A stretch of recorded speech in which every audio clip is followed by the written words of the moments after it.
இது ஃபர்ஸ்ட் மலேசியாவின் செய்திகள் உங்களுக்காக.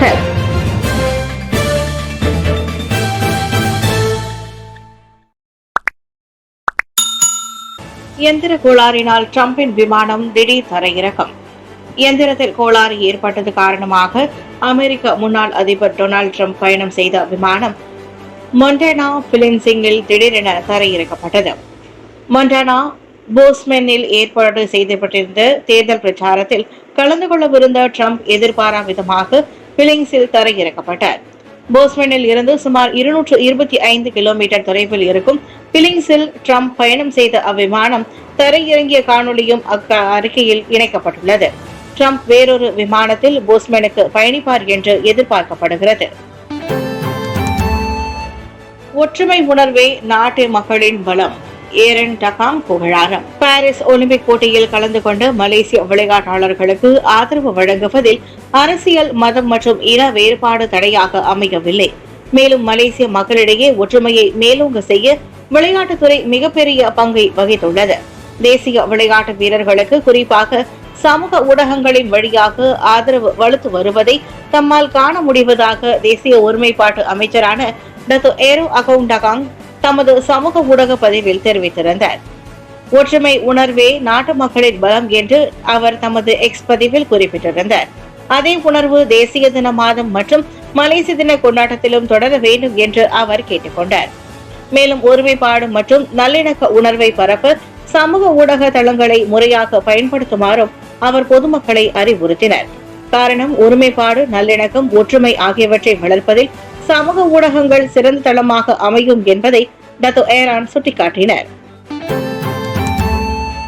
நெங்கிரி பிரச்சாரம், 2 தனிநபர்கள் மீது ஜாசிகா புகார்.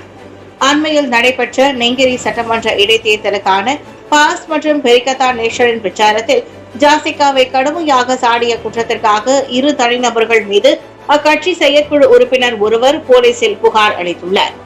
அவ்விரு நபர்களின் வெறுப்பூட்டும் பேச்சு பொது அமைதிக்கு அச்சுறுத்தலாக இருப்பதாக ஜாசிகா மகளிர் பிரிவு உதவி தலைவர் யோங் ஷபுரா ஒத்தமான் அறிக்கை வெளியிட்டுள்ளார். குற்றவியல் சட்டம் செக்ஷன் 298A மற்றும் குற்றவியல் சட்டம் செக்ஷன் 505 கீழ் சம்பந்தப்பட்ட அந்த 2 நபர்கள் மீது கடுமையான நடவடிக்கை எடுக்க வேண்டும் என்று தமது கட்சி எதிர்பார்ப்பதாக யோங் தெரிவித்தார். நேற்று கோலாலம்பூரில் உள்ள டாங்வாங்கி மாவட்ட போலீஸ் தலைமையகத்தில் புகார் அளித்த பின்னர் அவர் செய்தியாளர்களிடம் பேசினார். இதனிடையே யாங்கிடம் இருந்து புகார் பெறப்பட்டதையும் மேல் நடவடிக்கைக்காக அப்புகார் பெந்தோங் மாவட்ட போலீஸ் தலைமையகத்திடம் ஒப்படைக்கப்பட்டிருப்பதை டான்வாங்கி மாவட்ட தற்காலிக போலீஸ் தலைவர் சூப்பரிண்டென்டென்ட் நுசுலான் முகமது பின் உறுதிப்படுத்தினர். பினாங்கு அணைகளில் குறைந்து வரும் நீர் கொள்ளளவு. கடந்த சில நாட்களாக தொடர் மழை பெய்து வந்தாலும் பினாங்கு மாநிலத்தின் 2 முக்கிய அணைகளில் நீரின் அளவு உயரவில்லை. கடந்த வியாழக்கிழமை ஐர் இத்தாம் அணையில் 31.2 விழுக்காடாக பதிவான நீரின் கொள்ளளவு நேற்று 1.2 விழுக்காடு குறைந்து 30 விழுக்காடாக பதிவாகியதை பினாங்கு நீர் விநியோக கழகம் குறிப்பிட்டது. அதேபோன்று கடந்த வியாழக்கிழமை தெலுக் பஹாங் அணையில் 27.4 விழுக்காடாக பதிவான நீரின் கொள்ளளவு நேற்று 0.8 விழுக்காடாக குறைந்தது. 27.4 விழுக்காடாக பதிவாகியதாக அக்கழகம் கூறியது. இதனிடையே மெங்குவாங் அணையில் நீரின் கொள்ளளவு வழக்கமான நிலையில், அதாவது 86.2 விழுக்காடு வரை உள்ளதாக அக்கழகம் தெரிவித்தது. கடந்த ஆகஸ்ட் 5ஆம் தேதி வரையில் கெடா மூடா அணையில் 7.44 விழுக்காடு, பேராக் புகித் மேரா அணையில் 16.43 விழுக்காடு மற்றும் பினாங்கு தெலுக் பஹாங் அணையில் 28.2 விழுக்காடு என மிகவும் ஆபத்தான நிலையிலேயே நீரின் கொள்ளளவு இருப்பதாக தேசிய பேரிடர் நிர்வகிப்பு நிறுவனம் நட்மா செவ்வாய்க்கிழமை வெளியிட்ட ஓர் அறிக்கையில் தெரிவித்திருந்தது. அதே வேளையில் இன்னும் 5 அணைகளில் நீரின் கொள்ளளவு எச்சரிக்கை நிலையில், அதாவது 59.99 விழுக்காட்டு அளவில் இருப்பதாகவும் கூறப்பட்டுள்ளது. கெந்திங் மலையில் விரைவு பேருந்து விபத்து, 20 பயணிகள் உயிர் தப்பினர். சனிக்கிழமை கெந்திங் மலையின் 2.6வது கிலோமீட்டரில் விரைவு பேருந்து ஒன்று விபத்துக்குள்ளானது. இதில் 20 பயணிகள் உயிர் தப்பிய நிலையில் ஓட்டுநர் சொற்ப காயங்களுக்கு உள்ளானார். கெந்திங் மலையில் இருந்து கோலாலம்பூரை நோக்கி செல்லும் போது இவ்விபத்து நிகழ்ந்ததாக பெந்தோங் மாவட்ட போலீஸ் தலைவர் சூப்பரிண்டென்டென்ட் சைஹா முகமது கஹார் தெரிவித்தார். பிற்பகல் மணி 1:40 அளவில் பிரேக் செயலிழந்து வலதுபுறம் உள்ள சாலை தடுப்பு சுவரில் பேருந்து மோதி விபத்துக்குள்ளானதாக போலீசாரின் முதற்கட்ட விசாரணையில் தெரிய வந்துள்ளது. இதனிடையே சம்பவத்தை நேரில் பார்த்த தரப்பினர் விசாரணைக்கு உதவ முன்வருமாறு ஜைஹாம் கேட்டுக் கொண்டார். இவ்வழக்கு 1959 ஆண்டு சாலை போக்குவரத்து விதிகள் விதிமுறை 10 கீழ் விசாரிக்கப்படுகின்றது.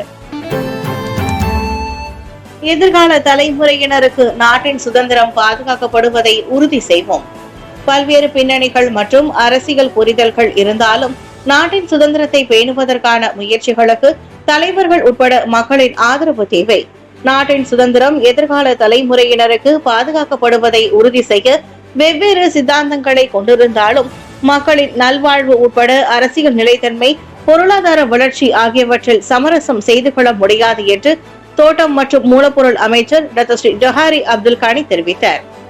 நான் வலியுறுத்த விரும்பும் மிக முக்கியமான அரசியல் என்னவென்றால், இவர்கள் சித்தாந்தங்களை விற்கிறார்கள், ஆனால் அவற்றை பொருட்படுத்தாமல் சுதந்திரம் என்றும் நிலைத்திருப்பதை நாம் உறுதி செய்ய வேண்டும். எதிர்கால தலைமுறையினருக்கு அரசியல் நிலைத்தன்மை, பொருளாதார வளர்ச்சி, மக்களின் நல்வாழ்வு மிகவும் முக்கியம் என்றார் அவர். ஞாயிற்றுக்கிழமை வீராவாத்தி சந்தையில் நடைபெற்ற சுதந்திர தினம் தொடர்பான நிகழ்ச்சியை தொடக்கி வைத்த போது டாக்டர் ஸ்ரீ ஜொஹாரி அப்துல் கானி தெரிவித்தார். இதுபோன்ற நிகழ்ச்சிகள் மலேசியர்கள் மேற்கொண்ட சுதந்திர போராட்டத்தை இளைய தலைமுறையினருக்கு மறைமுகமாக நினைவூட்டுவதாக அவர் விளக்கினார். மலாக்கா புறநகர் தொழில் முனைவோர் கண்காட்சிக்கு 15 லட்சம் ரிங்கிட் ஒதுக்கீடு. மலாக்கா மாநில அரசாங்கத்தின் ஏற்பாட்டில் அடுத்த ஆண்டு நடைபெறவிருக்கும் புறநகர் தொழில் முனைவோர் கண்காட்சி KUDக்கு உதவ புறநகர் மற்றும் வட்டார மேம்பாடு அமைச்சு KKDWD 15 லட்சம் ரிங்கிட்டை ஒதுக்கீடு செய்துள்ளது. அடுத்த ஆண்டு அனுசரிக்கப்படும் உலக சுற்றுலா தினத்திற்கும் 2026 ஆண்டு மலேசிய சுற்றுலா ஆண்டிற்கும் தயாராகும் விதமாக புறநகர் பகுதிகளில் சுற்றுலா நடவடிக்கைகளை ஆதரிக்க ஒவ்வொரு ஆண்டும் கண்காட்சிகள் ஏற்பாடு செய்யப்படும் என்று துணை பிரதமர் டாக்டர் அகமது சாஹித் ஹமிதி தெரிவித்தார். இது உள்நாட்டு சுற்றுலா அல்லது உள்நாட்டு சுற்றுலா பயணிகளை மட்டும் உட்படுத்தியது அல்ல. 2026 ஆண்டு நாங்கள் மலேசிய சுற்றுலா ஆண்டை ஏற்பாடு செய்துள்ளோம். எனவே அடுத்த ஆண்டு சுற்றுலா, கலை மற்றும் பண்பாட்டு அமைச்சுடன் இணைந்து இந்த கண்காட்சியை விளம்பரப்படுத்த முடியும் என்றார் அவர். நேற்று மலாக்கா சுங்கை ரம்பையில் நடைபெற்ற 2024 ஆண்டு மலாக்கா புறநகர் தொழில் முனைவோர் கண்காட்சியின் நிறைவு விழாவில் கலந்து கொண்ட பின்னர் செய்தியாளர்கள் சந்திப்பில் டாக்டர் அகமது சாஹித் ஹமிதி தெரிவித்தார். இக்கண்காட்சியில் மலாக்கா மாநில முதலமைச்சர் டாக்டர் ஸ்ரீ அப்துல் ரவுப் யூசுப் மற்றும் அம்மாநில சுற்றுலா, பாரம்பரியம், கலை மற்றும் கலாச்சார ஆட்சிக்குழு உறுப்பினர் ஆகியோர் கலந்து கொண்டனர். தகுதி நீக்கம் செய்யப்பட்ட அசிசுலுக்கு ஆதரவு வழங்கப்படும். ISN 2024 பாரிஸ் ஒலிம்பிக் போட்டியின் ஆடவர் கேரின் பிரிவில் கலந்து கொள்ளவிருந்த நாட்டின் சைக்கிளோட்ட வீரர் டாக்டர் அசிசுல் அஸ்னி அவாங் தகுதி நீக்கப்பட்ட செய்யப்பட்டதை தொடர்ந்து அவருக்கு ஆதரவு வழங்கப்படும் என்று தேசிய விளையாட்டாளர் கழகம் ISN தெரிவித்துள்ளது. தடை நீக்கம் தொடர்பிலான அவரின் மேல்முறையீடு நிராகரிக்கப்பட்டதை அடுத்து தி பாக்கெட் ராக்கெட்மேன் என்றழைக்கப்படும் அசிசுல் அஸ்னிக்கு 2024 பாரிஸ் ஒலிம்பிற்கு சென்றுள்ள மலேசிய விளையாட்டு அணி திடமான ஆதரவை அளித்து வருவதாக அவ்வணியின் தலைவர் டாக்டர் ஹமீதின் முகமது அமீன் கூறினார்.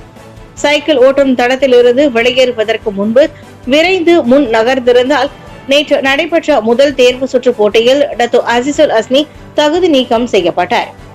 அம்முடிவை மலேசிய அணி கவலையுடன் ஏற்றுக்கொண்டாலும் 36 வயதான அசிசுல் அஸ்னிக்கு முழு ஆதரவு வழங்கப்படும் என்று ISN கூறியது. 2024 பாரிஸ் ஒலிம்பிக்கில் நாட்டிற்கான முதல் தங்கத்தை பெற்றுத்தரும் வேட்கையில் இருந்த அசிசுல் அஸ்னியின் கனவு இந்த தகுதி நீக்கத்திற்கு பிறகு காணல் நீரானது.